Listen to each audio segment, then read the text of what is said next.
பிரார்த்தனை நோயை குணமாக்குகிறதா, மாத்திரை நோயை குணமாக்குகிறதா குருஜி?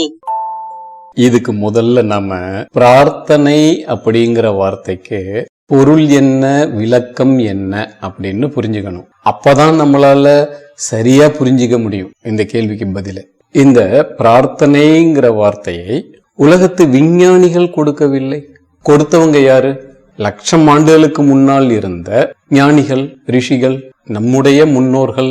அப்போ அவங்க என்ன பொருள்ல சொல்லிக் கொடுத்து அதுக்கு உள்ள தொழில்நுட்பத்தை கொடுத்தாங்க அப்படின்னு முதல்ல புரிஞ்சுக்கிட்டு தான் நம்ம மீதியை பேச வேண்டும், பேச முடியும். சரிதானே? சரி சரி. பிரார்த்தனை என்றால் என்ன? வேண்டுதல். வேண்டுதல் என்றால் என்ன? கேட்டல். அருமை. அவ்வளவுதான் பொருள். சரி. இப்போ கேட்டல் எங்கே? கடவுளிடம். அப்படி கிடையாது.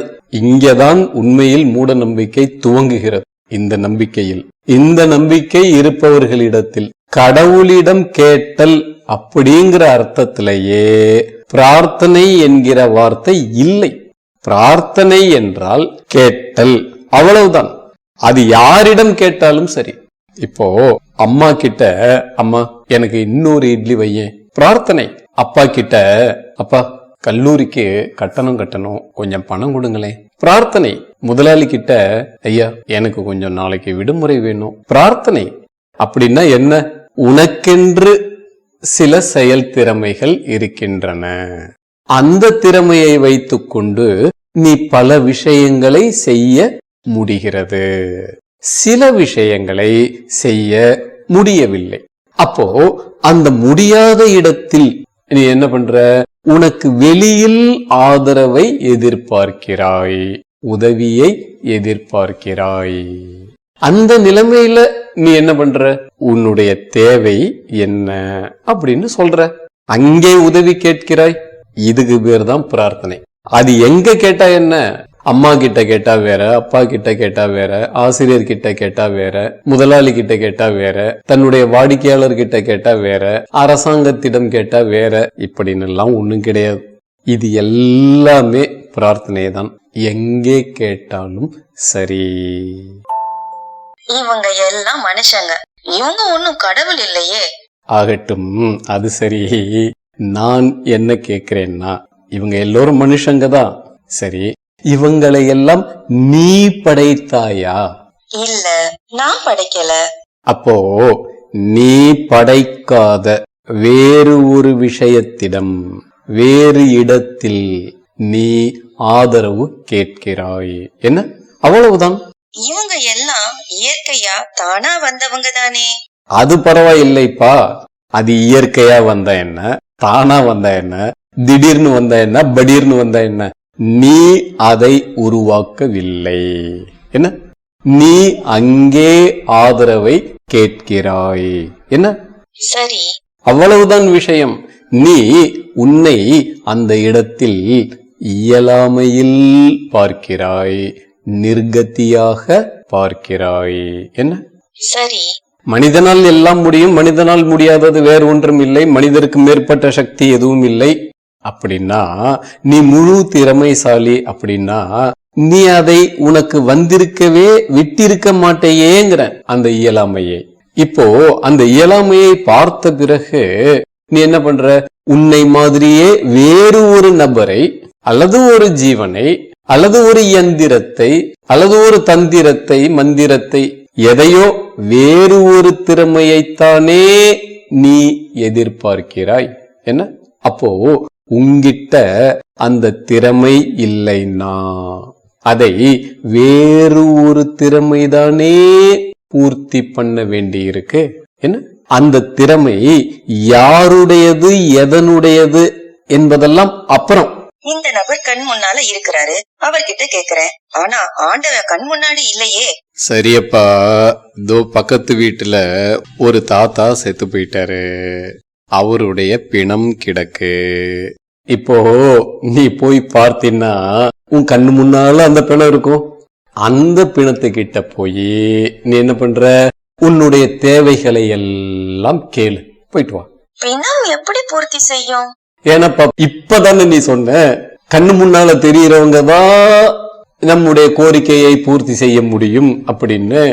சரி, அந்த பிணம் தான் கண்ணுக்கு தெரியுதே, அதனால நீ போய் கேளுப்பா, அந்த பிணத்துக்கிட்டே கேளு, அது பூர்த்தி பண்ணும். அந்த பிணத்துக்கு என்ன உசுறு இருக்கா நான் கேட்டதெல்லாம் பூர்த்தி பண்றதுக்கு? அது சரிப்பா, அந்த உசுறுதான் என் கண்ணுக்கு தெரியலையே, என்னையே நீ அத நம்ப சொல்ற? உன் கண்ணுக்கும் தெரியாத உசுர நீயும் ஏன் நம்புறங்கிற நானு. இப்போ நீ சொன்ன கணக்குப்படியே தான் நான் பேசுறேன். என்ன, கண்ணுக்கு தெரியாத உசுர நான் ஏன் நம்பணும்? இப்போ பிணம்னா அங்க படுத்து கிடக்கிறது நடக்காத பிணம், நீ நடக்கிற பிணம். என்ன, ரெண்டுக்கு என்ன வித்தியாசம்? இப்ப ரெண்டுமே கண்ணுக்கு தெரியுது, ரெண்டும் ஒற்றுமை. அப்புறம் ஒண்ணுக்கும் இன்னொன்னுக்கும் என்னதான் வித்தியாசம்? அந்த பிணத்துக்கு என்ன உசுறு இருக்கா?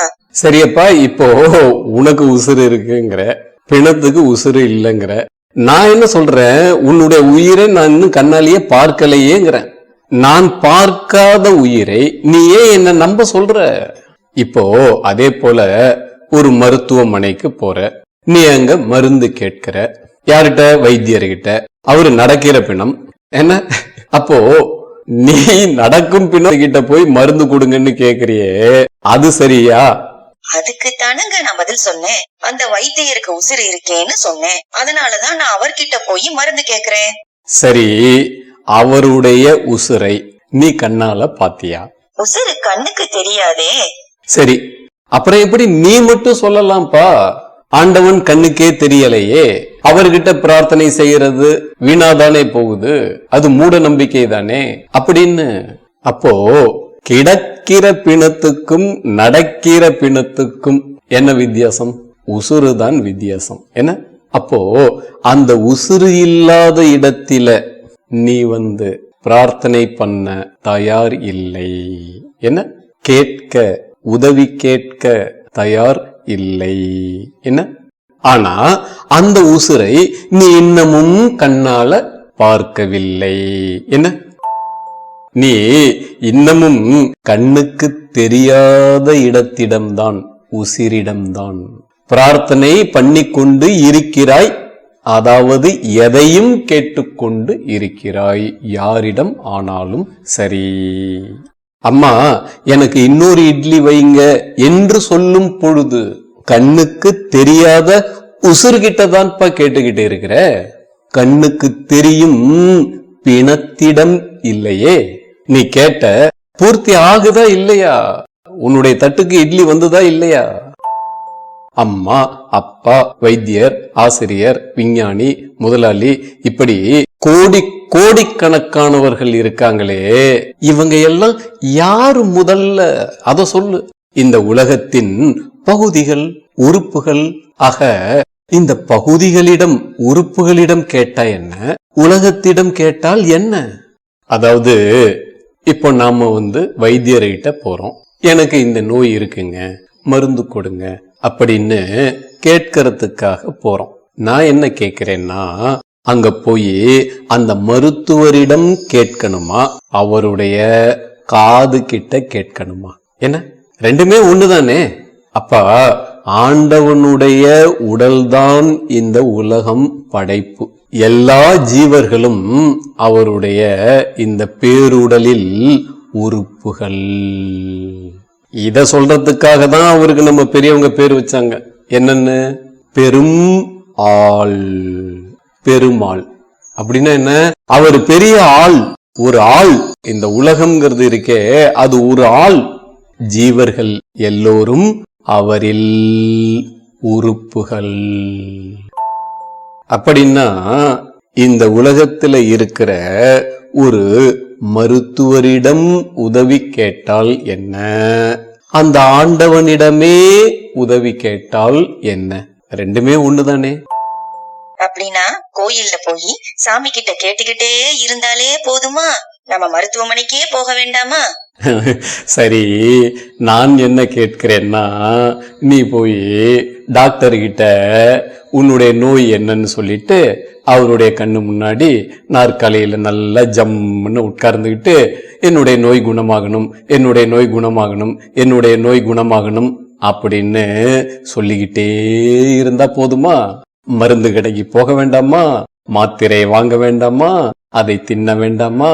அப்பா, நீ ஒரு இடத்தில் போய் உதவி கேட்டாலும் கூட, உதவி கிடைத்தாலும் கூட, அது சம்பந்தப்பட்ட தேவையான வேலைகளை நீ செய்துதான் ஆக வேண்டும். மருத்துவர் விஷயத்திலும் அப்படித்தான், ஆண்டவன் விஷயத்திலும் அப்படியேதான். சரி, போன மாசம் வரைக்கும் நீ அந்த மருத்துவமனையில அந்த வைத்தியர்கிட்ட வைத்தியம் பார்த்துக்கிட்டு இருந்த. இப்ப நீ ஏதோ மருத்துவமனையை மாத்திட்ட, வைத்தியரை மாத்திட்ட அப்படின்னு கேள்விப்பட்டேன்.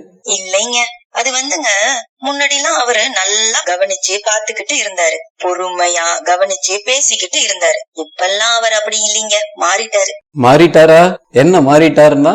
அதெல்லாம் அவர் மனசு கெட்டு போச்சுங்க. பணம் பணம்னு என்னமோ பண்ணிக்கிட்டு இருக்காரு. முன்னாடி ஒரு நாளைக்கு 100 பேரை பாத்துக்கிட்டு இருந்தாரு, இப்போ 1000 பேரை பாக்குறாரு. அதனால அவருக்கு பேச நேரமே இல்ல. நாம நோய சொல்றதுக்கு முன்னாடியே மருந்தை எழுதி கொடுத்துறாரு. அப்படி அவர் மனசு கெட்டு போச்சு. அதனால நாங்க போறதில்ல.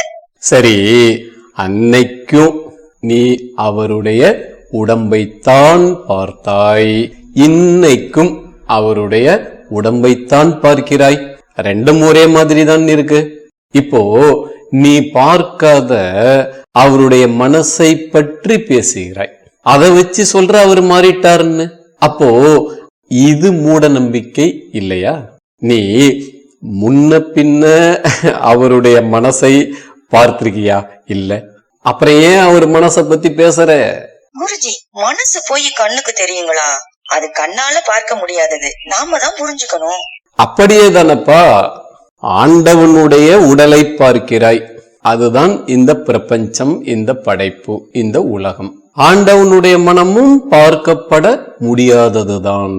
எப்படி மனிதர்களின் மனதை பார்க்க முடியாது, விலங்குகளின் மனதை பார்க்க முடியாது, உயிரினங்கள் எதனுடைய மனதையும் பார்க்க முடியாது, அதே போலதான் மனதின் இயல்பு கண்ணுக்கு அகப்படாதது.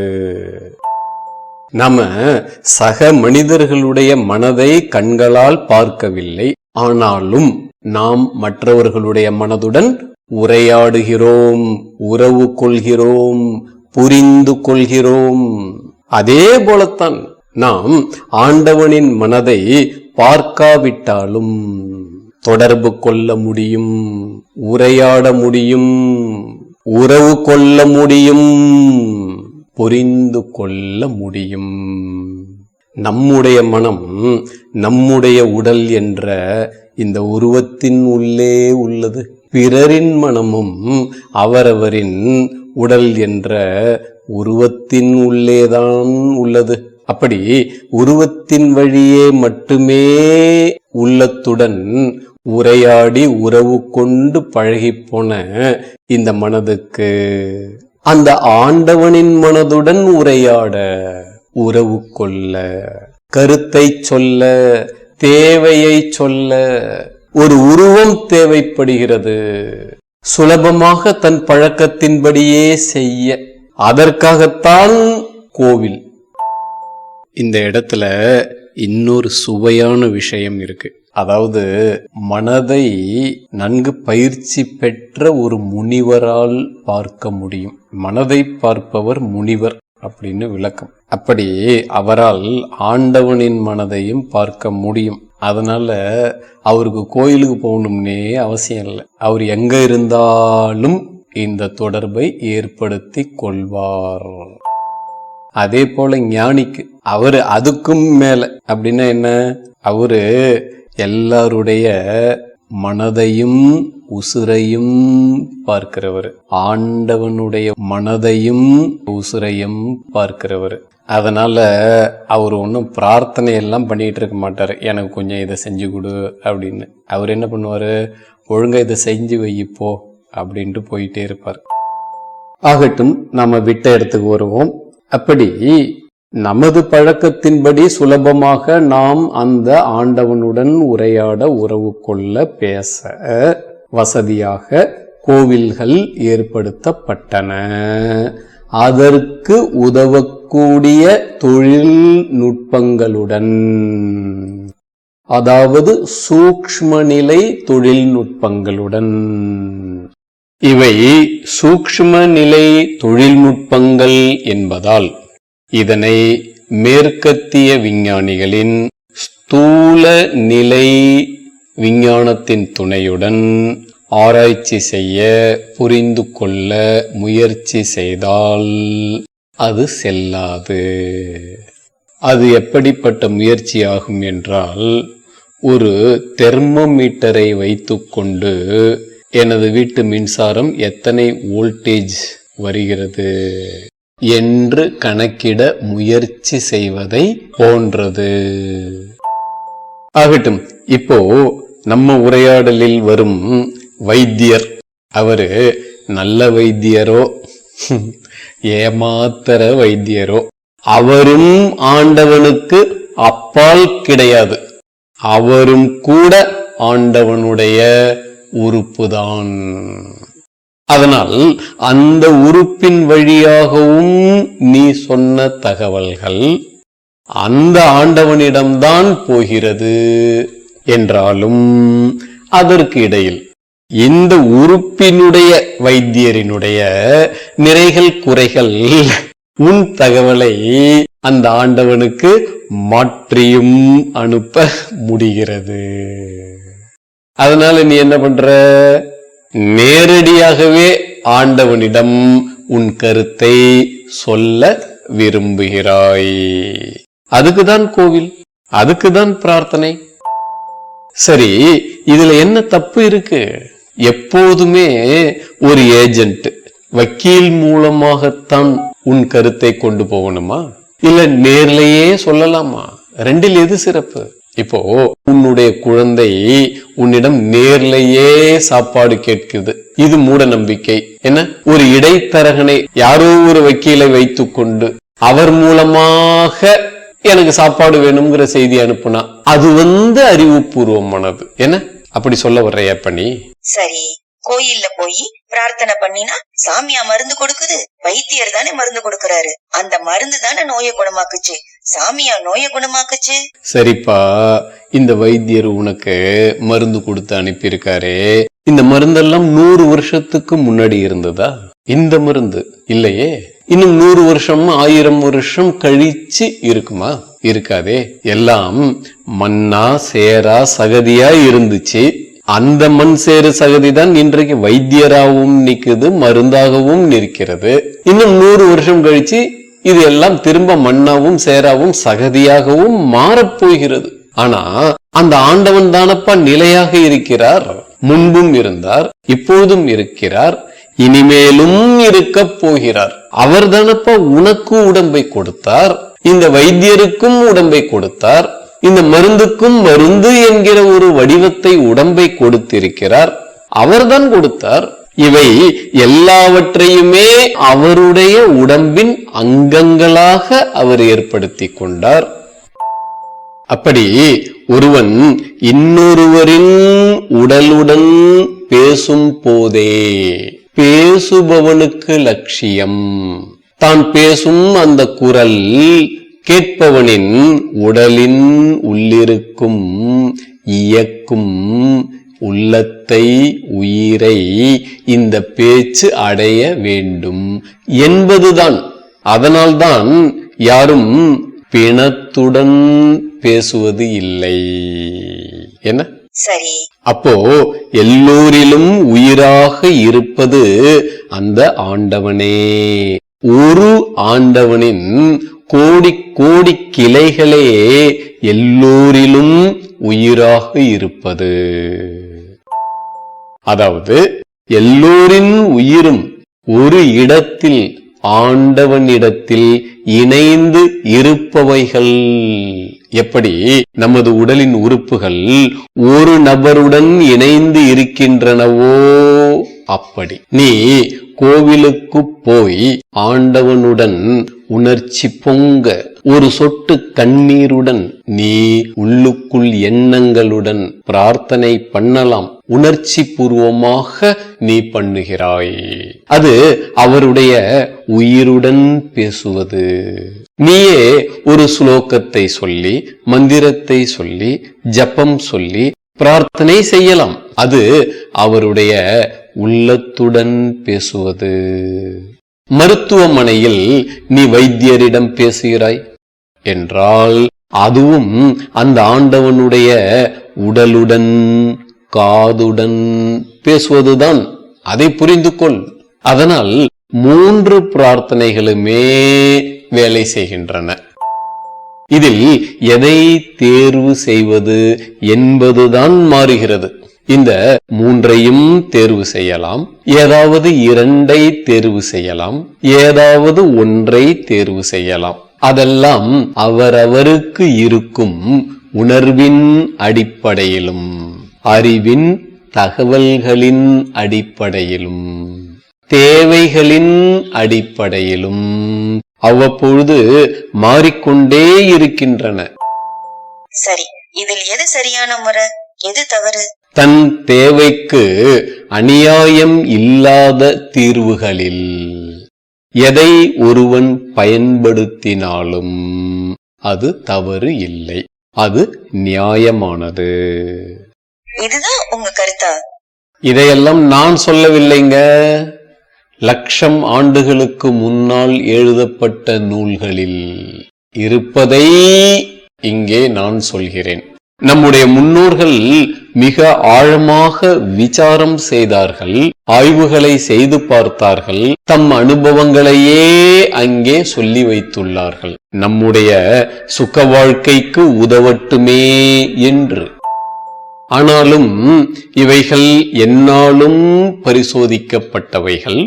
மேலும் பல சீடர்கள் இதனை சோதனை செய்து பார்க்க சொல்லி பயிற்சி அளித்தேன்.